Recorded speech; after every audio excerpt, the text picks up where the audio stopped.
Est-ce que tu savais que Louis XVI, le célèbre roi de France, avait une passion pour le moins surprenante? Pas les balles, pas les intrigues de cour, mais bien les serrures. Et oui, aussi improbable que ça puisse paraître, le roi de France aimait passer des heures enfermé dans son atelier à limer, polir et assembler des pièces de métal. Il possédait un véritable atelier de serrurerie équipé d'étaux, de limes, d'outils de précision et il y fabriquait des serrures d'une finesse incroyable. Pourquoi cette passion? Parce que Louis XVI était un esprit curieux, fasciné par la mécanique et par tout ce qui reliait l'homme à la technique. Il aimait comprendre comment les choses fonctionnent, les rouages, les engrenages et les systèmes secrets. Il travaillait souvent avec le maître serrurier François Gamin, son ami et professeur. Ils ont conçu des serrures complexes avec des mécanismes très ingénieux, le tout dans un style magnifique. En voici d'ailleurs un exemple. Certains de ces objets existent encore aujourd'hui, exposés dans des musées, et témoignent d'un savoir-faire exceptionnel. Mais ce qu'on oublie souvent, c'est que cette passion n'était pas qu'un passe-temps pour Louis XVI. C'était une forme d'évasion.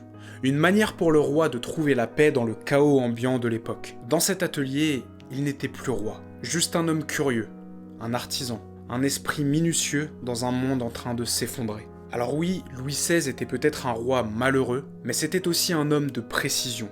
Un roi qui trouvait de la beauté dans le métal, dans la rigueur et la logique. Et quelque part, c'est aussi ça la grandeur. Chercher à comprendre quand tout autour de soi devient incompréhensible.